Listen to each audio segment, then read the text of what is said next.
Kia ora from Aotearoa, New Zealand.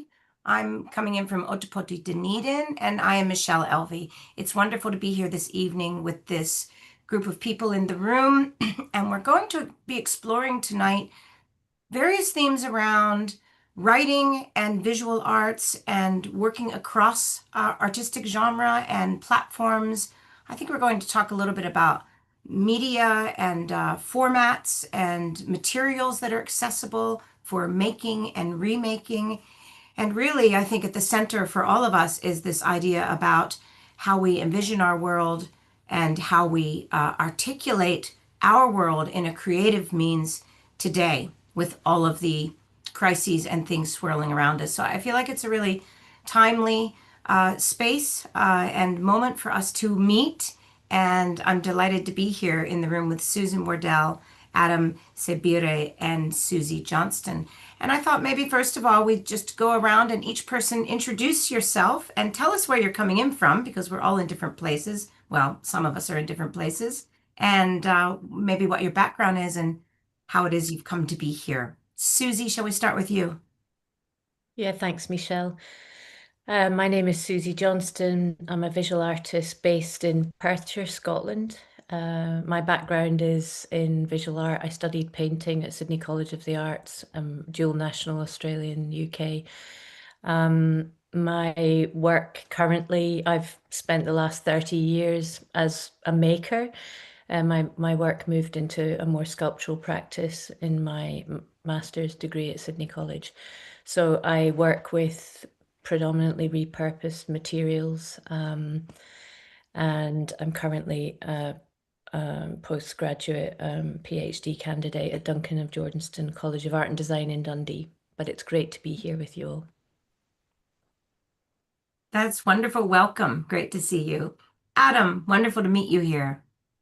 Likewise, and thank you for running this after I missed it in Dundee. I'm Adam Sébire. I live up in the Arctic normally. This is not the Arctic. I happen to be on the way from Scotland back to the Arctic by train, stopping in France at the moment.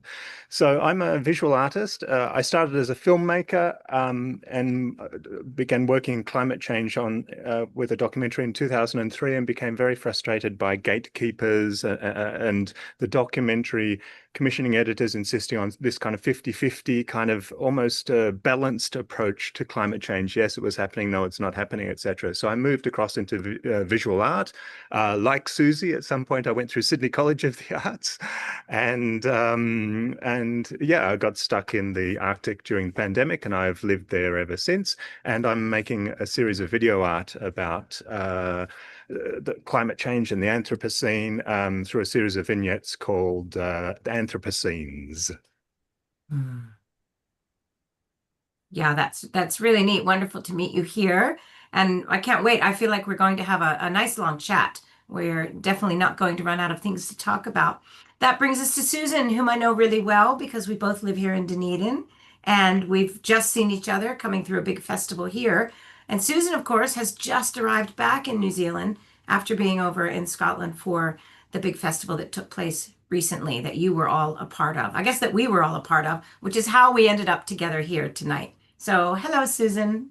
Hello, I'm also thrilled to be together in the virtual room after having the pleasure of being together in the literal physical room just recently as well. And as you said, Michelle, we're lucky to have just had our Energy and Motion conference based in Dundee, where we were thinking about climate, emotion, and energy futures in the arts. And I'm still buzzing, I think, with the vibrancy of that space, which brought together scholars, artists of all sorts, filmmakers, dancers, and that was really precious to me because my background is both as an academic, and I'm in the field of social anthropology, and also as a creative writer in various genres, poetry, flash fiction, essay, some children's writing, and a dabbler in various forms of visual art and film. And so to get to feed all those parts of myself in one place and think really openly and honestly about how they relate to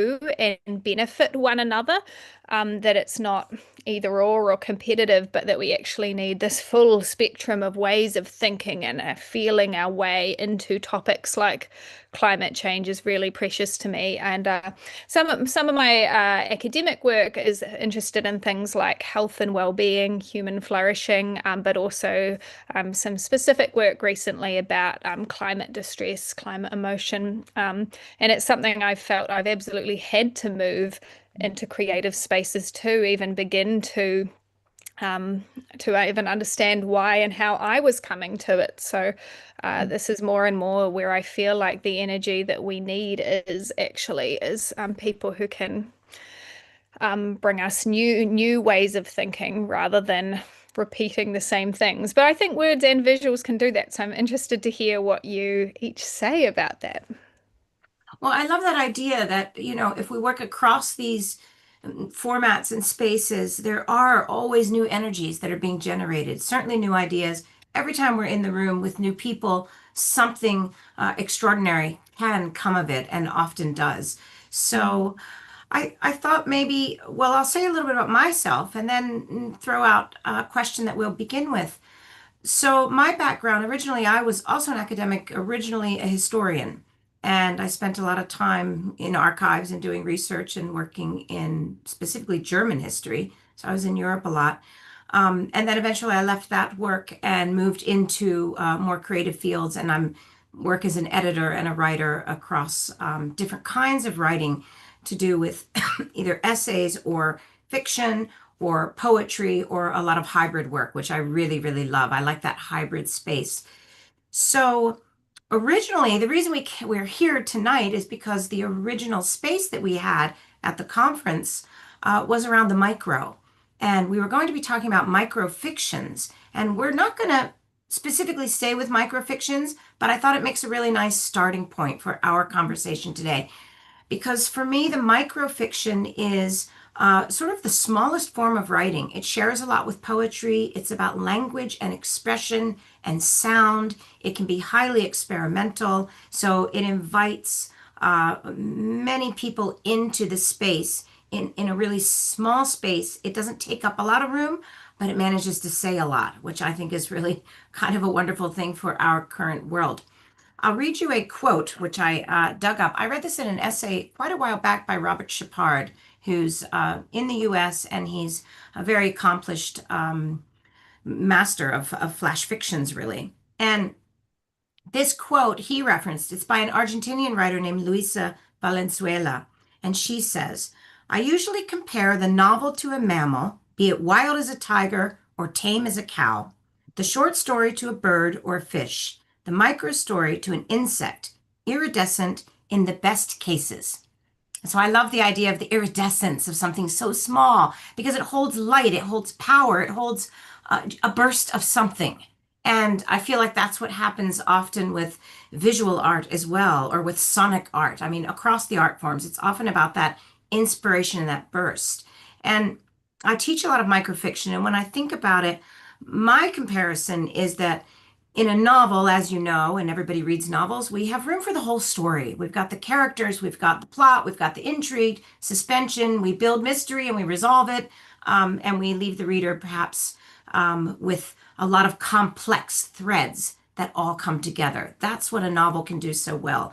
A short story or then a flash fiction will hint at a lot of that, but can't, of course, can't capture all of it because you don't have the room. And a flash fiction is usually around up to 1,000 words. So it's much smaller than a novel, much smaller even than your standard short story.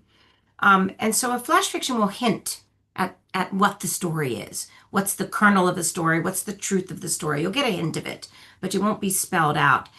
And what I like to think about with micros, and this is where I come to you all, is that I think the micro, what it does best is it holds a question. It finds a way to ask questions.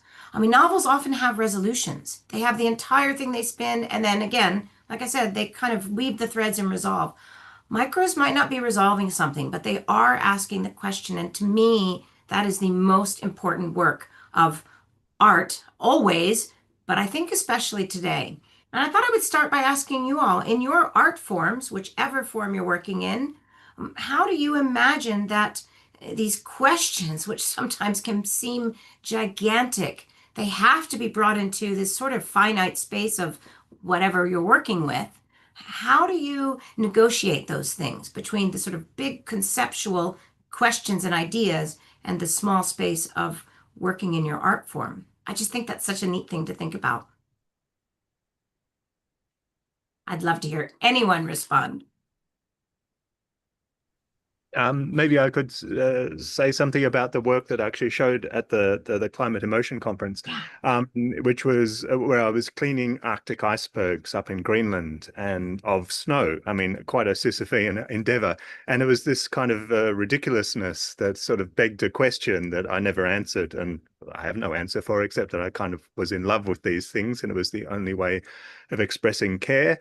And I like the idea of just choosing something that's quite a bit dada, quite open-ended, and to the point of the audience has to invent something. And also I like using multiple screens so that there will be, usually when it's presented in multiple screens, like the early Renaissance polyptychs, you have a gap between the panels, and that's kind of where the meaning happens with the masters like Hieronymus Bosch, etc. Wow. You had sort of scenarios, say, like landscapes, like behind me, mountains that sort of joined across the three panels, but actually when you looked at the action, it didn't make sense. So what had happened in between? So superficially, something, okay, so there's somebody with cleaning items doing something, but what is the larger picture here? So that's sort of my answer to that, perhaps. Well, I love that idea about this, the urge for storytelling, the storytelling movement, but how a lot of it happens in those gaps, which has a lot to do with, that shares a lot with the small story. And Susan will know a lot about that as well. Often it's the things that are not said that are just as important as the statement, here it is, what do you think of this? I think the not saying is, again, sits really nicely with the idea of the questions, because we're not here to give answers. We are here to kind of maybe listen to those spaces, to look at those spaces and listen. I absolutely love that. And yeah, I resonated with that immediately too, with as you were saying, Michelle, like we kind of often drop into a moment, into the middle of a story with a micro. And so it immediately is about what's going on in the gaps, like you're saying, Adam, like what's just happened before the panel of the story begins, what's going to happen after, when you just stop after 100 words or after 300 words, and it asks the reader to do a lot. And perhaps it's that makes the impact. It's them reflecting on what they have filled in or haven't, what they could sit with, and what they, wanted to bring or add, what was and wasn't enough in that for them. But I also very much agree that it's the questions. And I mean, I don't know for the reader, but for myself, that's the only thing that really interests me in any form of creativity I make, like to come into something when I have questions that are itching, even if they're not as clear as questions, but somethings, feelings. And I think if I already knew the answers, I would be very disinterested in the process of writing or making art, because I don't know, then it's just like strategic communication. It's not art. But when you're drawn in by something you don't know yet yourself or understand yet yourself, then that's the energy of the process of wanting to get there. I just find it an incredibly selfish thing when I'm doing this. Like, I want time and space somehow to sit with these things that are itching at me, and whether it's choosing to write into it or use a visual medium, it's about the process of getting somewhere closer to something, but it isn't really about the getting there. It's the moving around it from some different angle, holding it up and turning it in your hands in the light. I guess bringing that experience or process to someone else, again, not bringing them the answer, but the process of sitting with it for a moment. I think for me there is a thread that runs through all of our practices, which is the ways in which we work and the acceptance of the not knowing and exploring those spaces of uncertainty. Certainly for me, I put my hand on heart and say that the sort of system or method, system sounds so linear, but the ways that I work is that I can be drawn in a sort of Jane Bennett way to an object or a thing for reasons that I have no conceptual understanding of. But I live with things in my studio for sometimes days, sometimes weeks, sometimes months, and I seem to have a dialogue of sorts.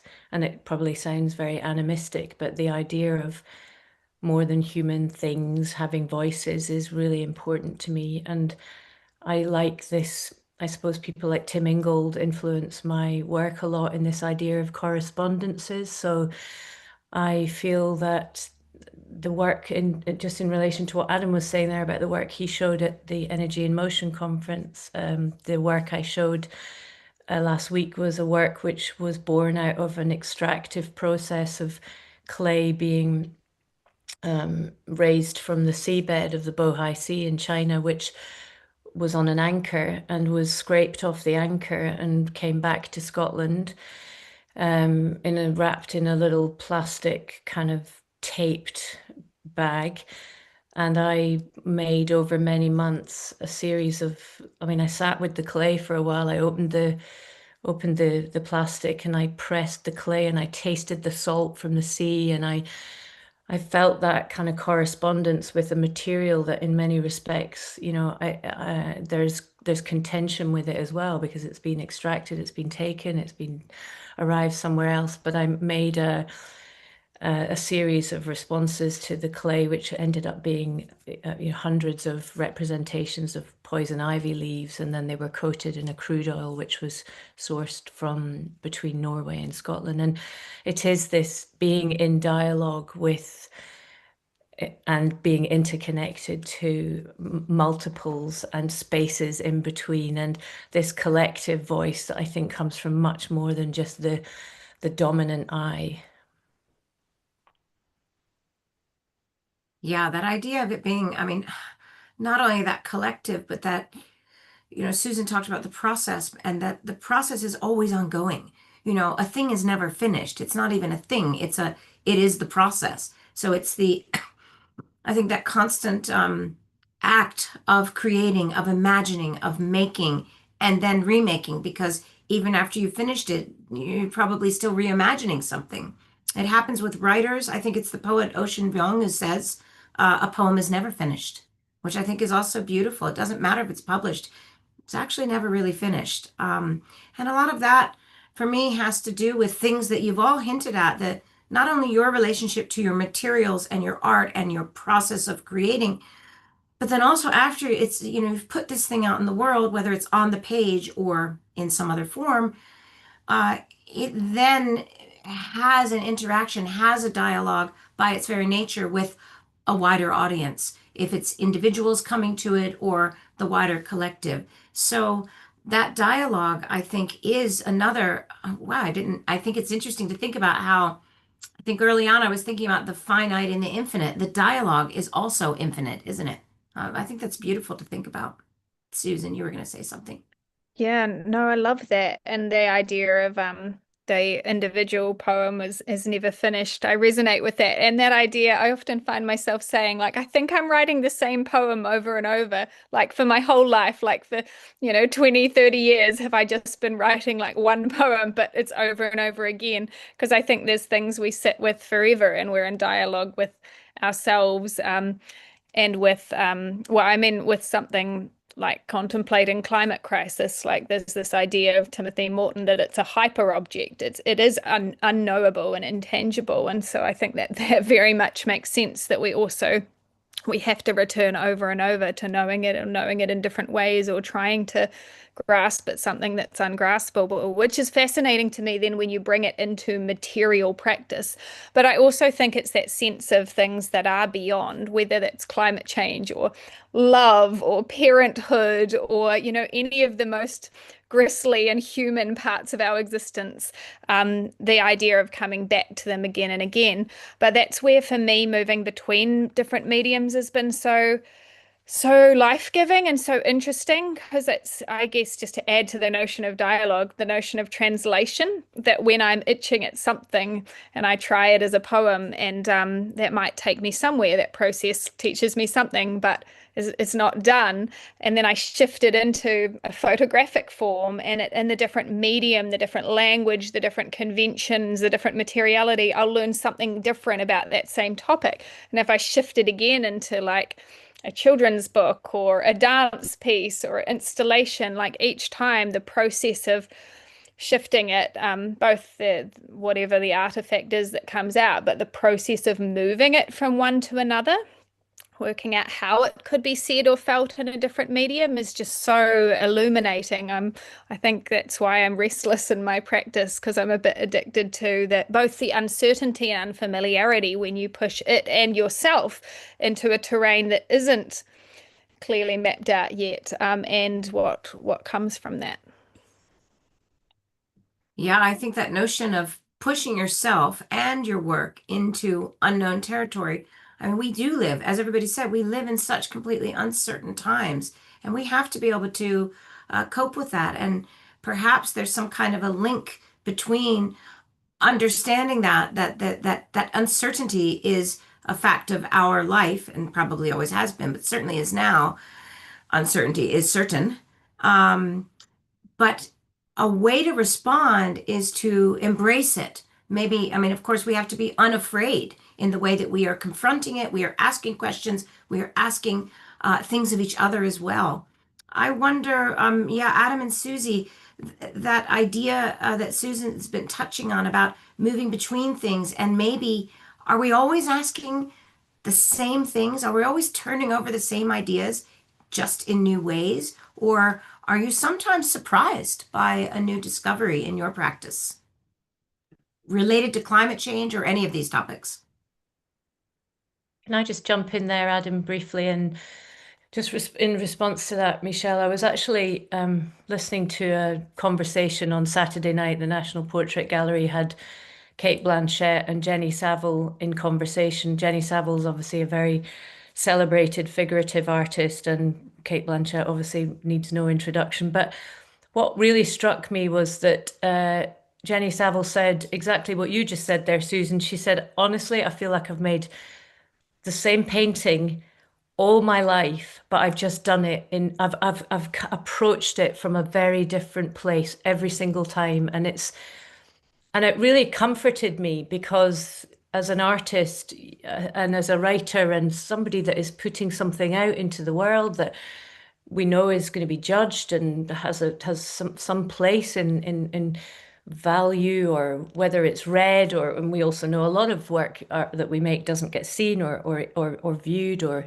engaged with. But it comforted me, because actually the idea of this new thing all the time is almost fabricated by the system that we live in. For me, I just think, gosh, do I have to?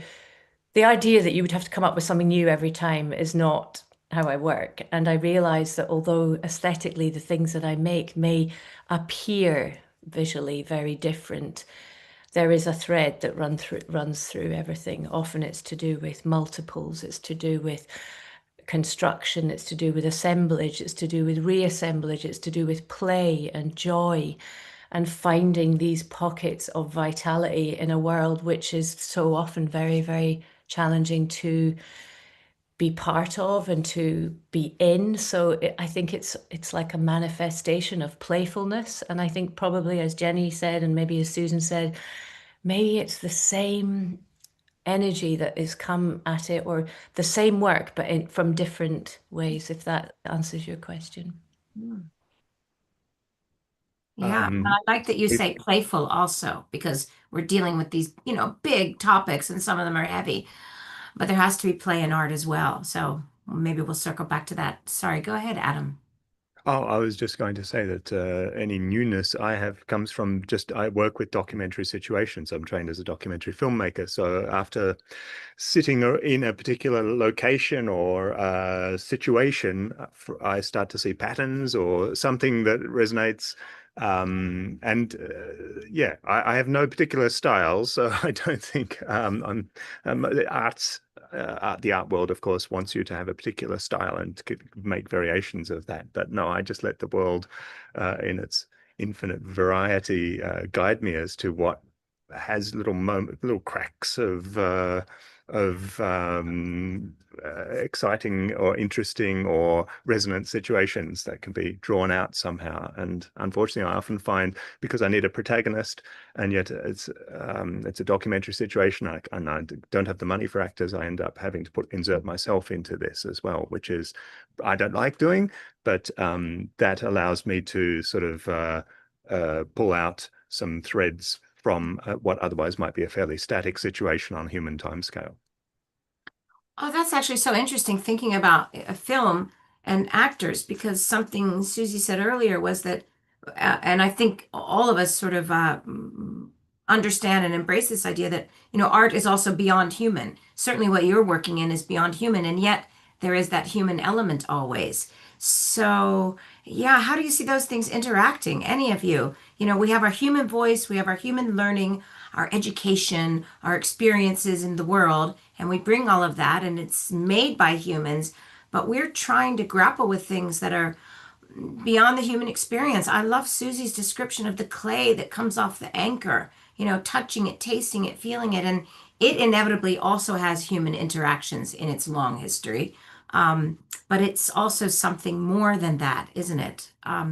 Yeah, so there's something really fascinating and perhaps perplexing, and maybe that's where other questions come around whatever it is beyond human that we're trying to deal with, um, look at. I don't know. I don't even know if that was a question, but I'm thinking you all will have questions as well. I think this idea of that, I suppose the Bruno Latour and actor network theory is something that I've dipped in and out of, and realized that this the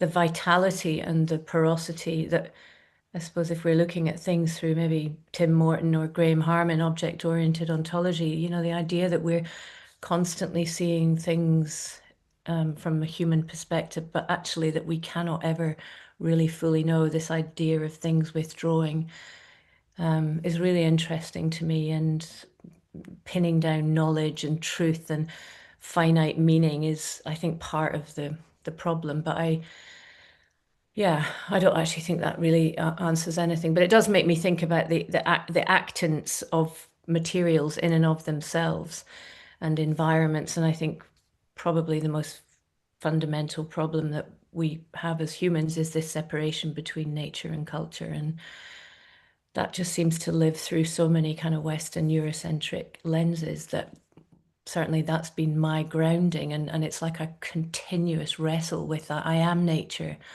I'm not separate. Like, this body is just an assemblage of millions of things and viruses and bacteria and all the kind of vital materialist ways of thinking. But I try really hard to reinsert myself into that lens, but it's almost like I recognize also I am a product of my environmental and sort of educational backgrounds and systems of thinking, which cause me lots of angst. Yeah, I think breaking out of those systems is probably the hardest challenge and maybe the most important thing, kind of, I mean, in our, in the creative writing field, you often have people interested in what you said, Adam, that, people want you to have a style and stick with it.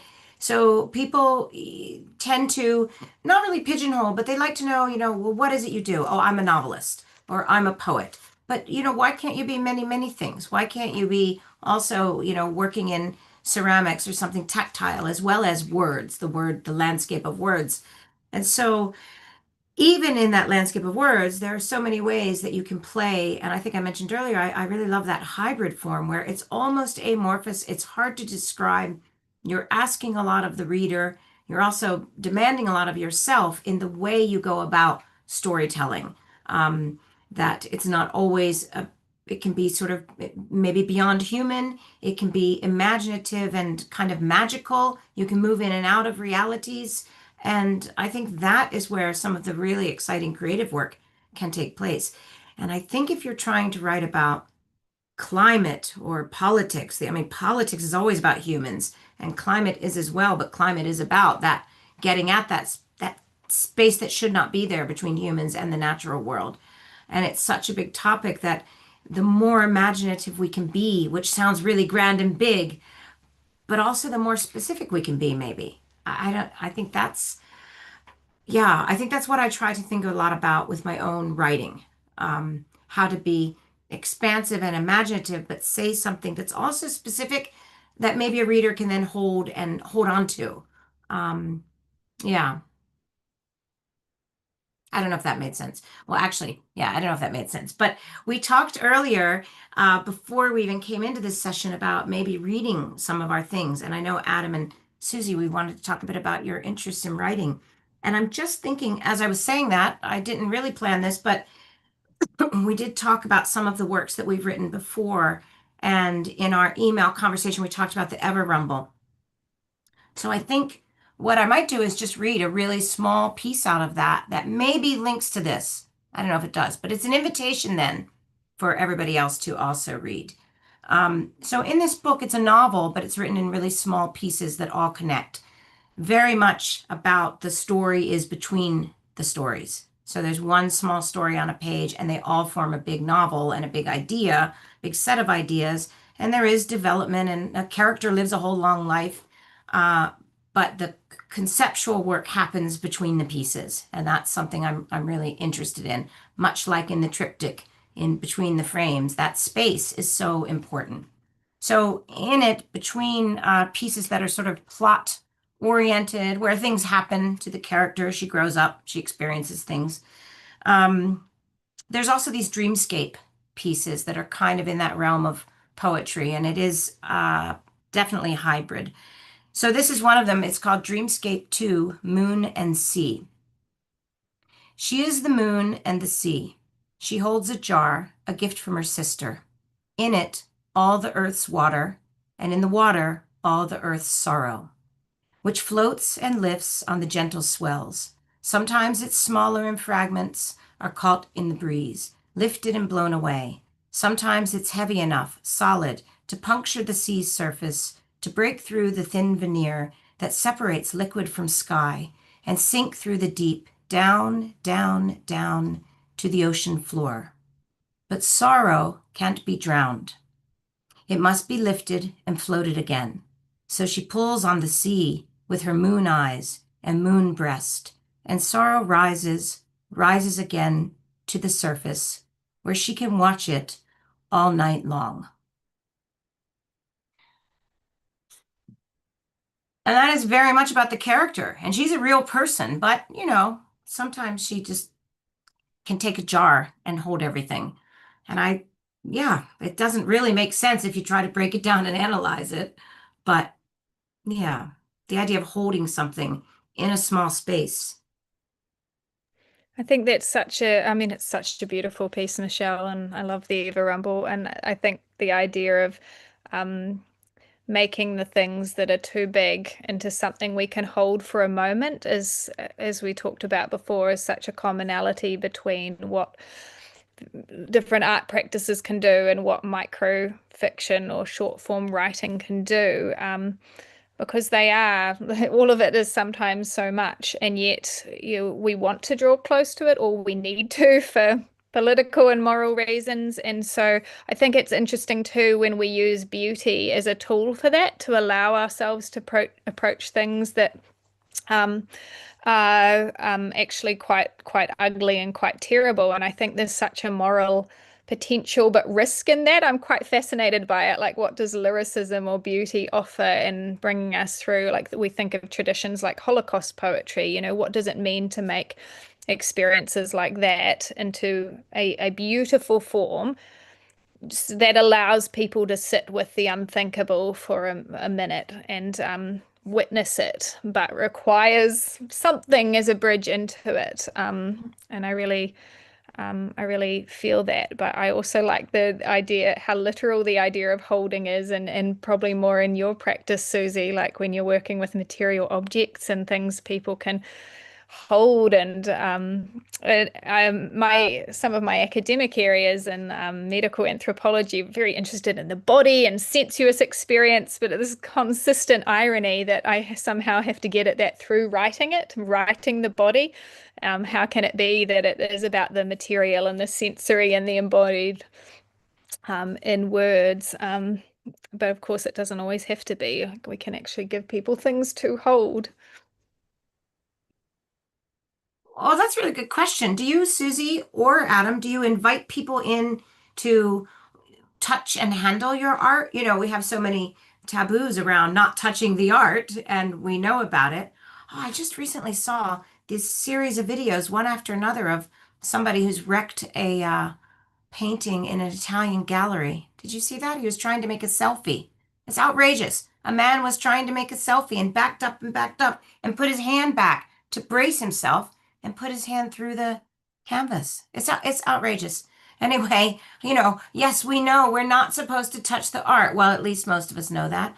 But on the other hand, it can be quite tactile, and there is a different approach to it, which is inviting your audience in, breaking down that boundary between, you know, the kind of high art and the people who are supposed to be only viewing it and contemplating it. Where do you all see that?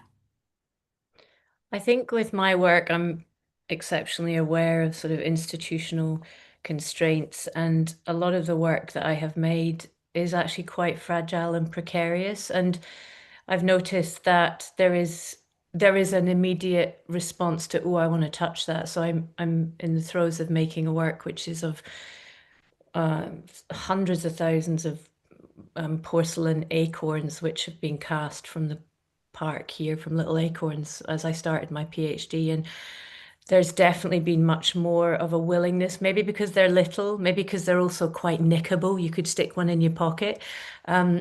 I really like the fact that very often it's cross-generationally, you'll find it be the kids that want to pick them up. And I like that. And there's almost like a taboo around the fact that I might quite enjoy that. I mean, there's so many rules that I think sometimes you're just gently trying to agitate. The work at Energy in Motion, I think was probably like, it was super, super fragile. And it almost had that energy because we built one of the lovely volunteers, Siri, she helped me construct the object. So the spaces in between became more important than the actual physical leaves. And I had some friends that were visiting from Australia, and they were really interested in what the crude oil felt like. So they actually wanted to feel it after the event because they realized that there was like this no-go zone that you could touch it. But I think it also, I think every artist has a different response to that as well. And for me, I'm quite relaxed about things being touched. It's usually an interesting thing that arises. Some of the sculptures I've made, I made a large work made out of horseshoes that were at the end of their life, and I'd found them in a waste yard, and I'd created a tower of these rusting shoes that had like beasties and bugs and feathers and things in them. And I'll never forget that this one lady came into the gallery space, and she was looking at another work, but she touched this sort of tower, and they just went everywhere, and she was so mortified. I mean, it was crushing to feel her pain around it, but actually it stood, you know, the work stayed in that space like that for a few hours until it was then rebuilt. And there was something very interesting about what happens when something is then sort of interacted with, maybe unintentionally or maybe sort of illegally, or, you know, like playing with rules and stuff is interesting. What about for you, Adam? Yeah, because you're working with film. Yeah. Well, that's why I love multi-screen, especially when you have multiple projections on multiple planes and people can navigate through. So the theory is that they become their own editor, but at the same time they are sort of moving between these liminal spaces where meaning is created in their mind. So they're stitching this together with this, and by just the virtue of walking, are piecing together their own narrative. And there's the idea that, of course, nobody sees the same film twice, etc., etc. So when it's possible to work with multiple screens, I love it. But yeah, it's not so often, unfortunately. I think, Adam, your work has this like amazing synesthetic quality to me of, and this interests me too with the visual of like when you see someone else engaging a certain sense and you kind of you feel that. And so, watching you and that Anthropocene of tending to this iceberg and like I mean you weren't bare skin on it that I recall, but like you're touching it with the broom. And so like it's that kind of experience of intimacy or proximity that you have with it over time that then the viewer is also brought into through the way our amazing human brains work, and we can kind of feel that. Yes. Yeah, totally. Actually, I did take off my glove at some points. I mean, it was -10, but it was still too beautiful not to stroke. And there is this kind of, I don't know, kind of sort of ecosexual kind of layer to that, perhaps. And as you say, our brains process that sense of touch with our mirror neurons, etc. So I think I quite love rich. that. And I love that you brought it up around the eco-sexual. I've been writing a little about the eco-erotic, thinking about moss and the same thing of writing these flash, which is about this kind of relationship with moss, and partly because I was studying this online group where a moss appreciation society where people were sharing photos of moss, and I was fascinated by the same thing of this quality of you could look at these photos of someone else's hand touching moss, and it was this synesthetic quality of dampness and softness, and that people wanted to be in this group because they're kind of getting this vicarious thing. But also I became interested in this kind of the eco-erotic kind of language around that. I really loved that. But I had one of my flash pieces which deals with touch a little bit and is set in Greenland, which I wondered if I could read briefly because, of course, we talked about this a little bit, Adam, but that very brief visit I was able to make to Eastern Greenland a long time ago. Which was an early part of my thinking about climate. And then it took me, I think it was, like 20 years, 15 or 20 years to write this piece afterwards and sit with that, a little fragment of that experience. So I think I mentioned the fishing village called Icatec. So the piece is called Icatec, and it was published on a project that Michelle put together called Love in the Time of COVID, which was a beautiful collection of work from 2020. So it's like, I can't remember how long, 200 words or something. She opens her eyes as an iceberg glides by. It is not a dream. Dried fish are hanging, swinging from a rusted ladder beside her. They have no smell in the way of dreams. The captain has his head stuck out of a window, smoking a pipe. Her skin is bare, radiating with hope. No, that bit is a dream. Really, she peers out from layers of microfleece, no room to take it all in, this shining giant. It groans as they glide by, so near she could have reached out to run her fingers over its body. They arrive at the village of Icatec, a rocky outcrop, population 0. The white flowers of a Greenland spring wave like soft, unspoken snow. She wanders past empty fish racks, eyeing the water for the ghosts of fish towing people in their salt wake. Inside a small wooden shed, she finds a bushel of white birds hanging by their feet. Abandoned, preserved, eyes shut and wings reaching. She flees over the hill, descends into a cove filled with the 1,000 voices of ice, singing, knocking, clicking, tired little sighs, the creaking of age and submission. She leans over to capture a piece in hastily shucked hands, then presses it to her mouth. Or is that part of the dream? Her desiccated lips and the ice frictionless, edgeless, its shape lost to her even as she tries to know it. They depart Icatec. She stays awake this time, smoke in her nose, watching the southbound stream of icebergs parting like Edwardian pears around the boat's grim little halt. Watching mist soften the thin salt membrane of the sea, veil all the places where whales might dip up into her dream before descending again to navigate their own inverse mountains. She does not blink. So I guess that's, for me, an example of bringing the senses into text, lines on paper. But I also really wondered for both of you, Adam and Susie, like how often is it that you feel like you have to bring what you do into words? Like, is it that you want it to stand alone, and just things like you have to write a blurb for like a conference or like an artist flyer, or like it feels like there must be all these times you're forced to kind of articulate in words what you're not trying to say in words, you're trying to say them in a different way. And when you do, how is that process for you? Is it useful? Is it interesting? Is it annoying? I'd love to hear. I might just jump in and say that I'm in the writing up phase now of my practice based PhD. So there has been a lot of kind of tension for me in the lead up to this, because for some reason it's taken me a long time to get over this idea that I don't write.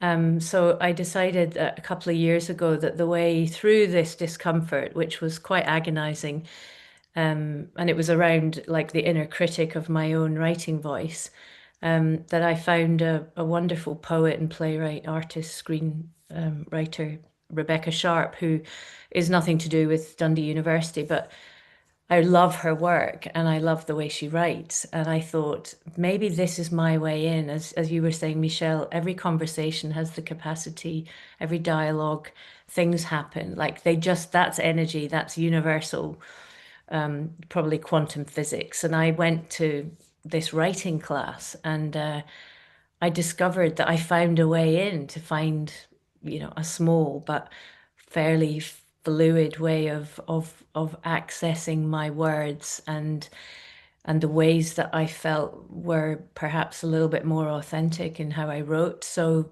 this has been really transformational for me, because I recognize that I don't write things in an academic way in terms of the traditions of linear academic writing. And my supervisors had explained to me, look, you're a practice researcher. You don't have to constrain yourself into an academic style of writing. You work in a way which means that going off piste is very normal for you. It's where you find the moments of excitement and serendipity and these collisions that you could never have pre-thought. So I've tried very much, not even tried, I've just trusted the process of, mainly through poetic forms of writing, through pantoums or contrapuntal poetry, and it's been really expansive for me because I've found it really, really joyful. And I did bring a small poem, maybe if I can read it, if that's okay, just on the back of this question, Susan. So I did write this during these writing sessions, and the poem is called 365. Today smells of spring. I weep and beg to differ that dates don't matter.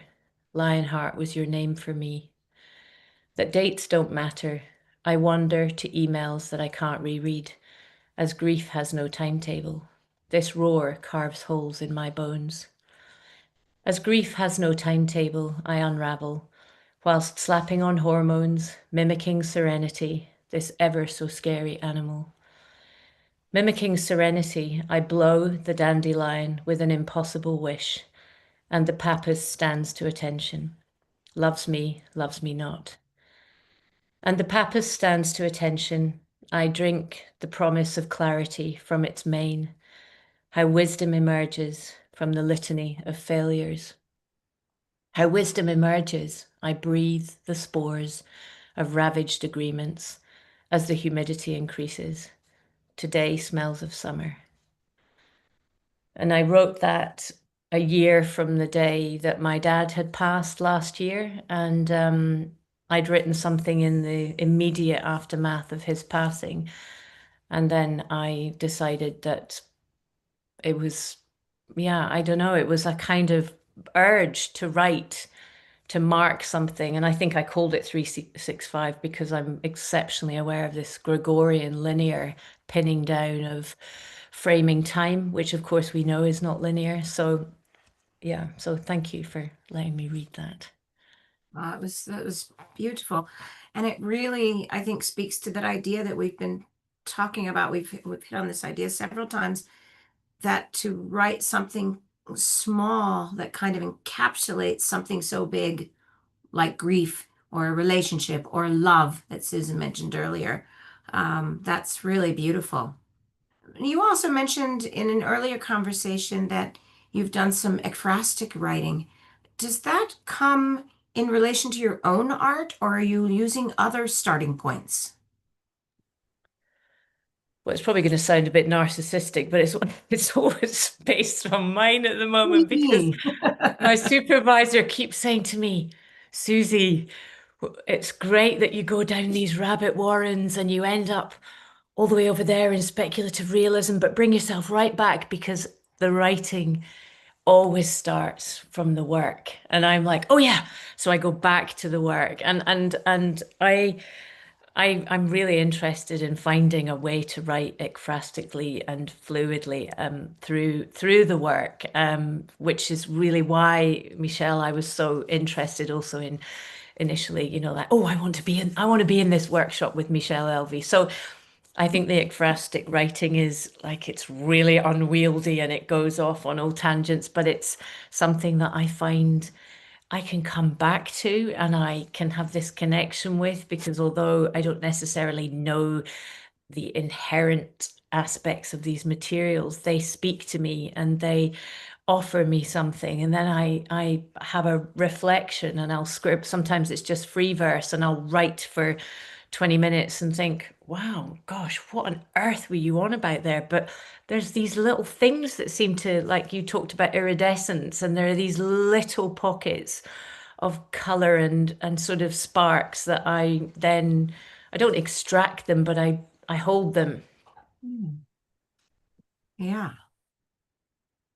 And I'll just say, like Susie, it was this problem I have about writing my work, because I tend to think, oh well, how would a curator write about this? I better write something like that, and it's inherently unsatisfying, and it just tells people what to think, or yeah, it gives them to. It doesn't engage in a sort of, it doesn't position a kind of a third way of engaging. I don't know how to describe that, but that's what I would like to get some tips from you about. Just, I will say one thing though, the best thing I did at Sydney College of the, actually no, it was at UNSW, University of New South Wales in Sydney. We had a meditation course where the leader asked us to imagine ourselves inside, because we're all visual artists, filmmaking artists, to imagine ourselves inside the work itself, inside the scene. And this was a meditation, and I found that incredibly interesting. I was just wondering but what tips you would have for writing about our own works. Well, I just love the idea, of course, that idea that when you have to describe something and you have to write your little blurb, that it can often always sound the same. But wouldn't it be wonderful if everything that you wrote was just an ekphrastic piece of creative writing that you just felt like writing about it? And it doesn't explain, but it takes the viewer to something totally unexpected. I just think you should go for that, Adam. I think it'd be fantastic to come to some of your works and then see something that's wildly imaginative, that doesn't actually tell us about the piece, but adds a layer to it.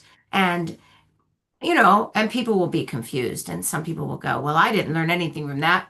But a lot of people will think it's amazing because it's a different way of drawing inspiration on the art without telling people this is what you should be thinking about the art. Yeah, I think that's and that comes back to the idea of play. Break down those boundaries and have some play with it. I think it'd be quite neat. But the other thing, coming back to something, along the same lines, but slightly more serious, is the idea that in writing about art, I'm sure there are very specific ways that we do it and that one should do it. And again, I came from a background as a historian. There's very specific language and patterns of language and the way we write about history. But my interest in history is always about storytelling. I think it's always about the narratives and the story and how we weave that and the voice of the person who's telling the story.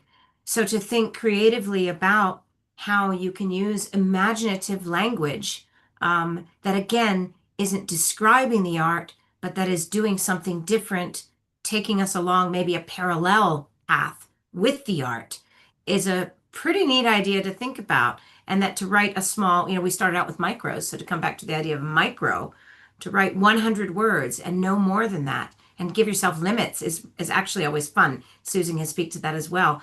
Putting a limit on it and then seeing how much you can say in that tiny space. You have to pay attention to language and rhythm and sound and patterns and also those imaginative leaps, the spaces between things, which kind of comes back to some of the earlier things. But Susan, I'm sure you will have things to say as well. Oh, I'm loving all that advice, Michelle. That's so good. I like to see it as a portal, like it's a pocket, but it's like a frame of a camera or anything, it's taking you into something bigger. So like what takes you in a sensuous way and like sets a scene. And but I just also was was hooked on a little comparison there with it. I love the idea of the iridescent insect.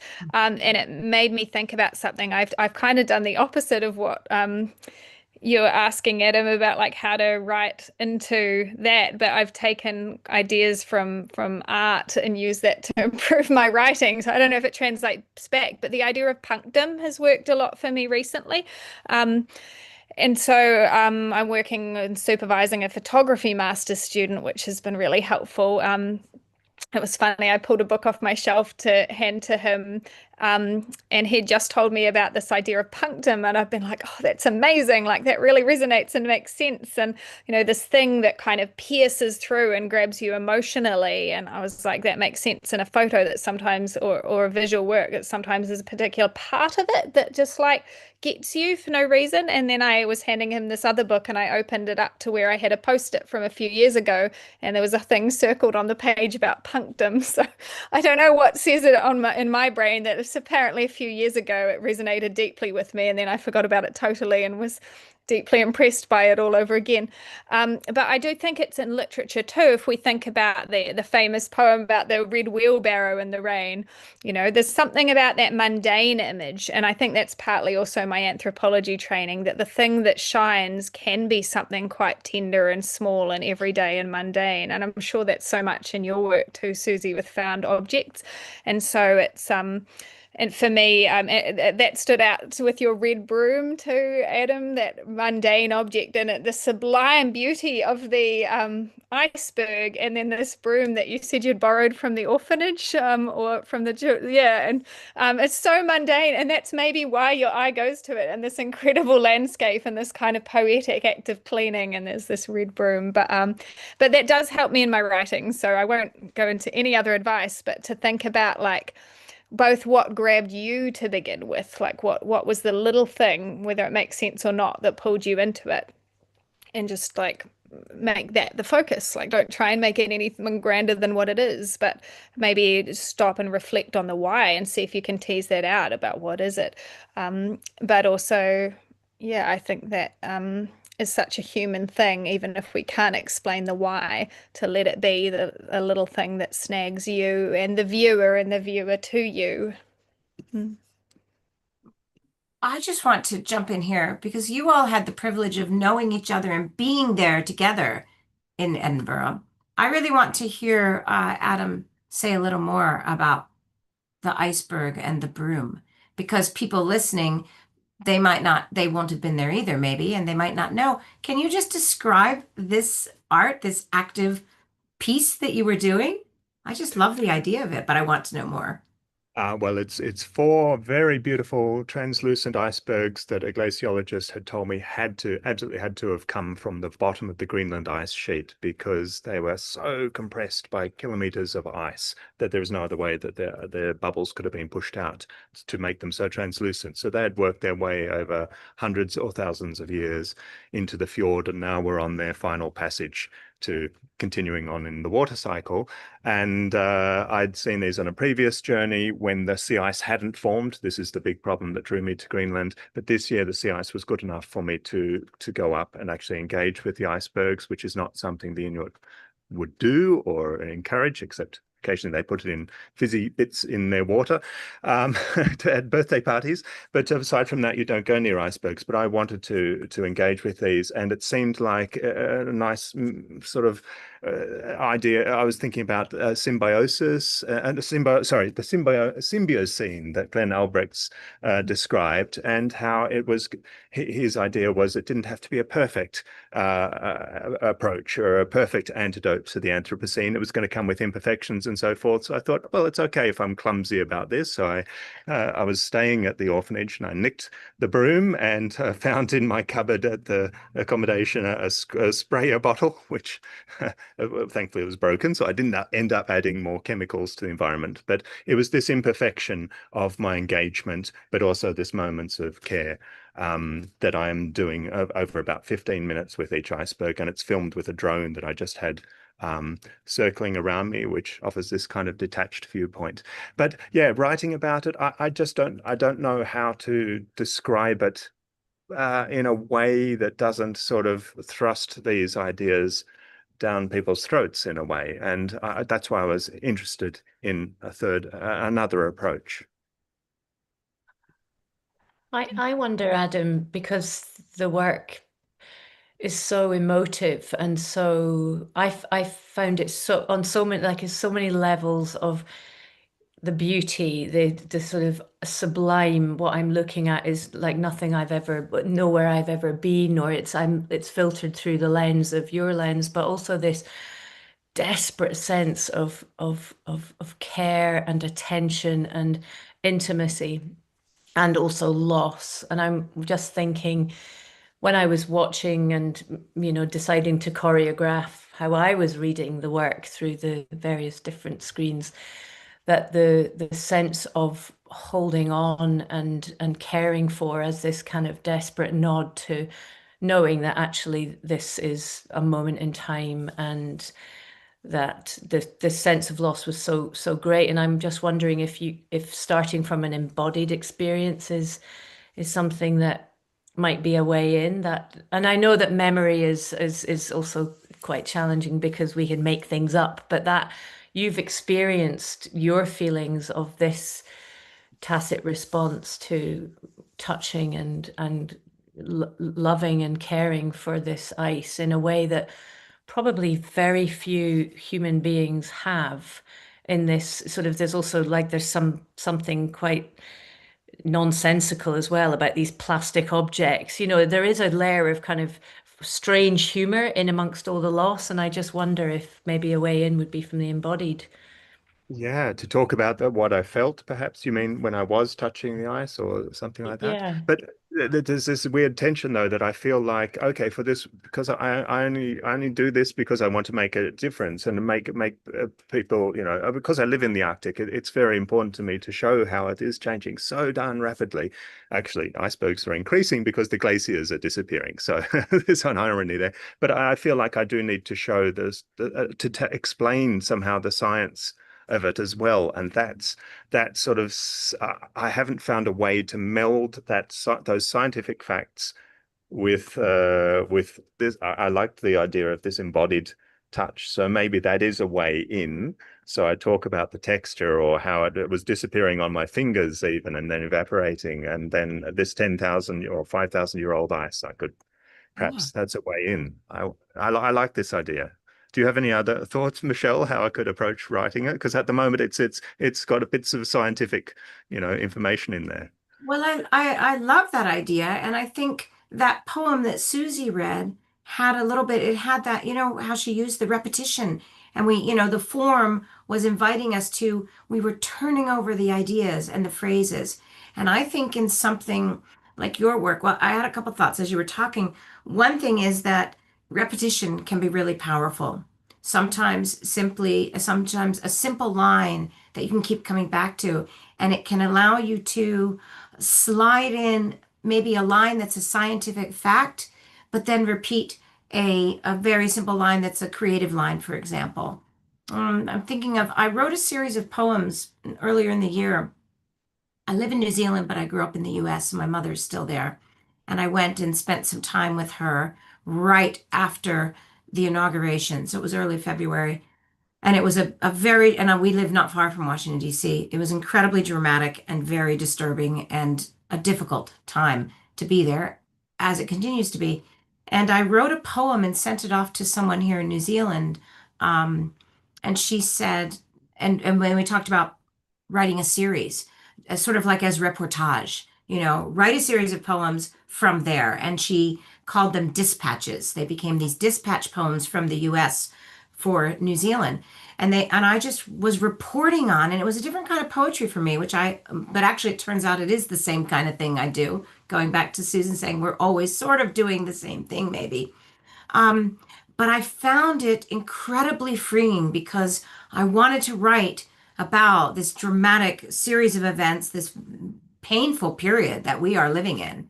But you don't want to just hit somebody on the nose and lecture them. You're still trying to be a creative being, aren't we? That's what sustains us, and that's how we maybe contribute. And so I found, because I was doing a series, every time I wrote a poem, I tried to come up with a different way to write about it. Sometimes I had big space in it. Sometimes I used repetition. I had one poem in particular, it's called I'm Thinking of the Trees. And it's a longer poem for me. And it has that sentence, I don't know how many times, but it just repeats and repeats and repeats. I am thinking of the trees. I am thinking of the trees. And it took me all over the place because I was going to national parks. I was using statistics about, related to climate change or people's employment or losses and, territory, how many hectares a certain park is or whatever. And some of that was a little bit of research that, you look up, because I don't exactly know the square acreage of a particular park. So it was a really interesting process because I had to think about how to layer in kind of knowledge that was in a knowledge field with that emotional element, the emotive element that was tactile, that was personal, that was about feelings, without either sounding whiny or overly didactic. Those are things we don't want. So I think, and then that repetition that Susie's poem does too. I think that kind of thing, all of that can be something maybe really helpful. But the other thing I wanted to say is that if you do end up writing some, and of course we'll have to stay in touch because we want to know what you're going to write. But as you start to think about writing, it might very well be that some of your pieces simply do not get written about because they can't be. And I think that silence around them, you don't need to write something for every single one. The idea that, and maybe it's this piece, maybe it's the piece with you and the broom and the icebergs. Maybe there is nothing that can be said there or that needs to be said there. And somehow I think the silence is just as powerful. Again, coming back to that idea, often what we don't say is actually so much weightier than what we say. That's such amazing advice. I just really resonate with the dilemma, Adam, because as a social scientist, and I'm often trying to bring creative into my academic work or academic into my creative, and I work a lot with ethnographic poetry and edit a journal about anthropological and ethnographic poetry, and it's the same thing of like what we're saying is actually from empirical data about particular people and place and time. And we do actually want to evoke these rich lived experiences, but not abstractly. We want to put them in a particular context and place and time. And often they are trying to comment on like political issues or cultural issues or all sorts. And weaving that in a way that's subtle is very tricky, whether it's a poem or even in a chapter of some sort. But I think coming in, it's a lot is where you start, like when you bring people into an experience and then they're kind of on board, and then you can work on ways to like bring in the facts and the information and the context, because they're kind of like in there with you, occupying that space then. And they probably then are curious about like, oh, how did that iceberg I'm suddenly standing in front of get there? But one thing that I often advise my students kind of wrestling with that is that it's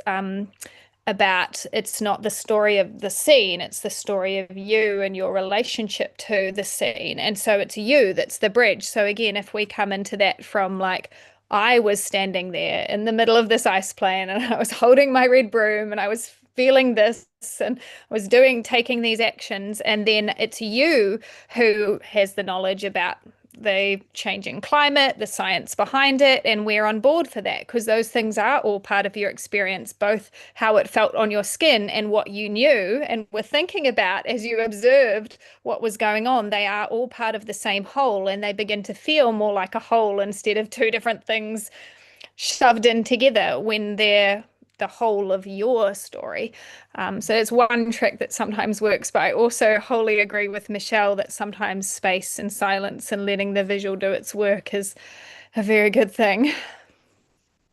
I just wanted to ask Michelle too, if the microfiction applies equally to documentary or micro nonfiction, or are there qualitative adjustments that you find yourself making? Yeah, well, actually, there is. I teach a class on creative nonfiction. And because it's a class that demands that people write every week, you can't ask them to write a 2,000-word essay. So I actually, what they write are creative nonfiction micros. So they have to be very brief. And getting into that element that is writing the real world, but doing it in a creative manner, it is enormously generative. Ideas can really come in because you're not restricted by, well, I have to talk about this, and it's a sort of a fact-driven sort of a thing. So yeah, there's some really wonderful resources also. And I think the more you try your hand at it and the more you do it, the more it starts to feel more natural. It feels risky, and it will feel risky at first. It will feel, and I think Susie talked about that really wonderfully too. The idea of, this thinking, well, I am not a writer. Well, who's to say that? Right? We're all writers, but this is always about communication, and it's always about, how we're going to go about doing it. So it can be risky, but the risks really pay off, I think, because you end up sometimes in spaces that you never would have expected. And I think then the people who are viewing it, who are taking it in, and who are reading it will be surprised, and that not aha surprised, not the element of surprise, but surprised because of how vast that playing field can be, that expression, that field of expression. So, yeah. We might have to continue this conversation a bit beyond our time here, because I think we'd all love to hear, more of what you're working on, as we all, keep exploring. Yeah. I think one final thing I've been thinking about while we've all been talking, because, we're all here, we come at it from our individual experiences and backgrounds, and, we bring our own questions to the group. And I think we start out by saying every time we're in a dialogue like this, something new comes from it. I have lots of ideas that feel like they've just been rising up as we've been talking, and it's really wonderful. And I hope that's true for everybody. But the other thing is that ultimately, even though we are these individuals, we're diving deep into ourselves to figure out, where do we find the inspiration, and how do we express it? And we are doing it as people, sometimes about the world that's beyond people, like we said. But also, it is inherently so much about community, and that connection between the individual endeavor, the individual striving for something. And that level of communication and community, none of this can happen, inside a bubble or in a vacuum. It has to happen because we have this desire to reach out to each other and to connect with the world. And I wondered if any of you want to talk a little bit about that with regard to your own practice, what that means to you.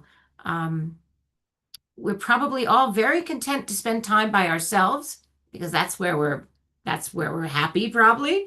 But it's not about that, is it? Yeah, I got into academia initially, maybe because I love that idea of sitting alone in an office and writing and thinking.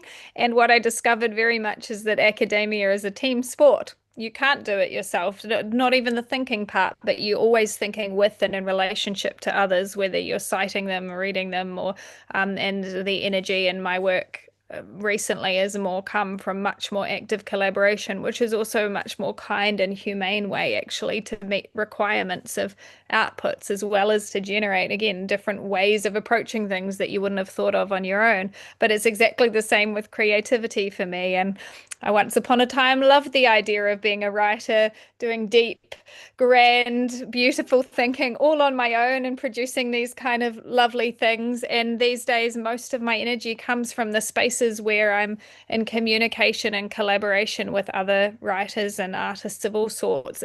Exactly this space where we spark each other. And there's little, little sparks as we, cross dialogue and bring things together that otherwise wouldn't be together, and find unexpected resonances, and that goes back into all of the other work. But even though for myself, I'm a dabbler in a lot of different art forms and I like having that toolkit to explore my ideas, I also love the idea that I don't have to and no one has to. And so if you don't enjoy or don't resonate deeply with the writing part, even though you might get enjoyment from that, I don't know, don't do it. Like, collaborate with another writer who does love that.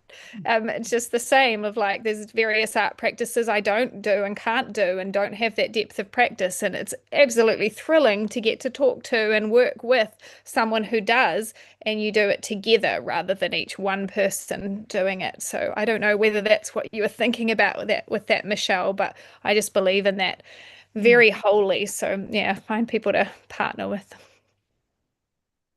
Yeah, the collaborative space always turns up something new, doesn't it?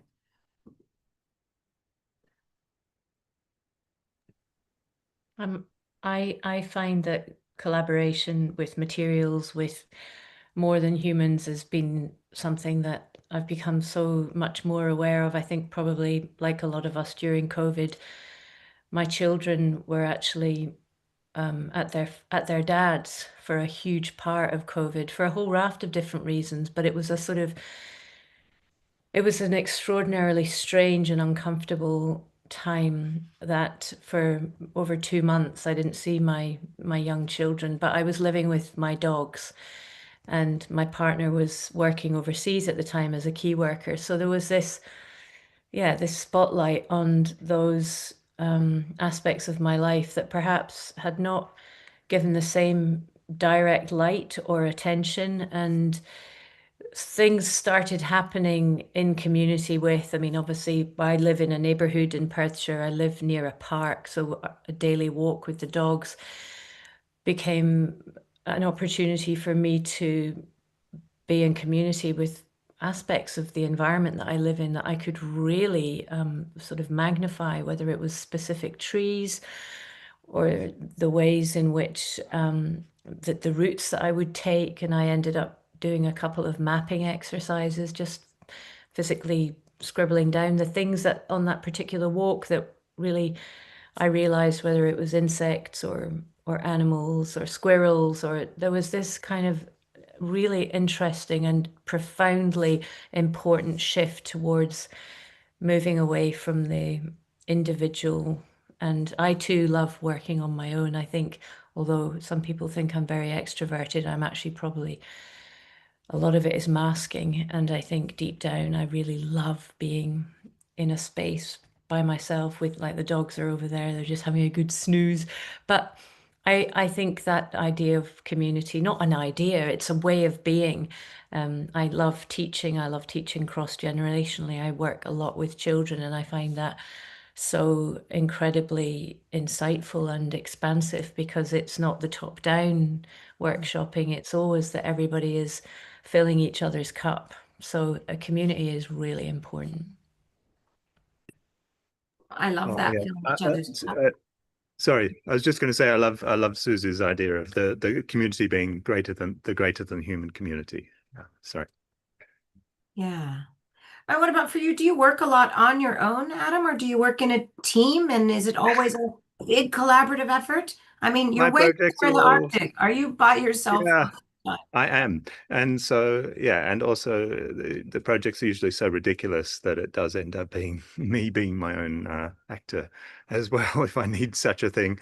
And Anthropocenes, I mean, it's such a troubling sort of concept. I mean, scenes, I put an S on the end and a capital S for scenes. But so it really is the last bastion, I think, of this romantic artist hero that is definitely on the out, but I seem to be doing it, but I try to have him fail or struggle or get his comeuppance, or especially as a white, white male. So, and the reason I was in Greenland at the time, I should mention that 3 of the 4 weeks I was there, I was working with children, Inuit children, and we were writing new words words that relate to the disappearance of sea ice into the sea ice. So this was just the last 3 days. I thought I've got to go out and see these icebergs. So my main purpose was a collaborative project, but yeah, Anthropocenes is the end of that in a way. Well, I went and looked at your website. Of course, I went and looked up everybody's artwork. And I watched some of your films. There's the one with the lighthouse, for example, which looks very remote and very beautiful and rugged. So there's something kind of in your, and there were other ones as well, but in your films, there often seems to be something where whatever is being shown or built seems bigger than just the individual person. It's pretty vast. Oh, there was one where a woman is collecting all these little objects along the seashore, pieces of glass, she finds them, and then she's building this beautiful vessel, sort of, but it becomes bigger and bigger and bigger. Um, it always seems that something, whatever is happening, is almost beyond human, beyond words. Yeah, that's how it is in the Arctic, and I got stuck in that lighthouse for 3 months. So it's hard for me to explain the transition that's occurred. But I mean, I feel like the community is, as Susie was talking about now, uh, something much larger than human. But at the same time, I am fascinated by Anthropocene and how this concept has just sort of become sort of overturned by kind of a bureaucratic disagreement. Well, it wasn't such a bureaucratic disagreement. There was very good reasons that I think it was social geographers eventually stood up and said, no, we shouldn't ratify this concept because we don't agree on a start point that actually makes sense in the way that the origins of the situation that we're in now are not taken into account by choosing this golden spike of 1960, this radioactive nucleotide. So I think for me, there's a lot of things going on, and being in this crazy place that's changing 4 times faster than anywhere else in the world, just somehow brings that together. And no, I wish I could work collectively, but it's the collective. The collective is the environment I'm in. I feel like that's perhaps a really good place to close, uh, because I think that kind of says everything about why we're here together, what we're doing. Yeah, really wonderful conversation. I don't know if anyone else would like to just add anything in closing. I'm not eager to leave. I could stay here quite a while longer, but it's been an absolutely wonderful conversation getting to know you and your works. And I wonder if any of you wants to say any final bit. I'd just like to say thanks for extending the invitation, Michelle. It was very generous of you to offer this opportunity for us to be in conversation, and also to Susan for, yeah, the catalyst was the Energy in Motion conference, which, as you said as well, you're still vibrating from, which I most certainly am, and it's been a wonderful opportunity to meet you all. And I know, Michelle, we've not met in person, but it's been a really great pleasure to speak this morning. So thank you all. Yeah, I think it was wonderful that we were all invited to be a part of the Energy in Motion, and that something like this can grow out of it. And I think that's also one of those really wonderful things where, again, somebody with creative spirit, like Susan, will just say yes. And then we didn't know where it was going to go, but why don't we all say yes and explore and see where we end up? So, yeah. So, again, thank you all very much. Thank you, Susan, for giving us this space, and wonderful to spend this time with each of you. Yeah. Thank you.